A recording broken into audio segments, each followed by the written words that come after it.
Il y a une information que j'ai vue il y a environ 5 ans dans un grand journal dans lequel on faisait la comparaison des deux génomes, et je crois que le chiffre, qu'il y a 250 gènes qui diffèrent, c'est tout, ce qui est peu.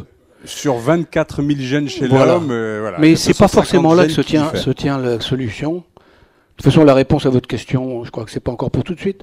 Mais quand même, ce qui a été regardé, c'est que parmi tous ces gènes, donc on a pu comparer entre les grands singes et nous, donc peu de différence dans les séquences proprement dites, qui explique peut-être pas cette différence, par exemple, de notre cerveau qui est beaucoup plus gros. Mais alors, par contre, ce qu'on a regardé, c'est l'expression de ces gènes dans le foie, dans tous les organes.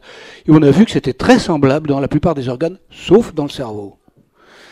Et en fait, la manière dont les gènes sont actifs exactement, ou pas dans le cerveau, ce ne sont pas qu'il y a tellement de gènes différents dans le cerveau. Et chez le chimpanzé. Voilà. Et en particulier, certains gènes ne marchent pas pendant le même temps. Vous savez que quand on construit un organe, pour faire un embryon à partir d'une cellule, on admet qu'il faut 10 000 gènes qui marchent les uns après les autres ou de manière coordonnée pour fabriquer les pré-organes, puis les organes plus pratiquement complètement formés. Et donc il faut ces 10 000 gènes. Eh bien, chacun doit marcher à un temps donné. Et on a l'impression au bon moment, voilà, et pas trop longtemps. Et on a l'impression que dans le cerveau humain, il y a des gènes qui ont marché plus longtemps. Qui a pas exactement avec la même fenêtre. Et ça peut faire qu'on a un développement de cerveau plus grand. Ce qui peut expliquer qu'on a le langage et pas les grands singes.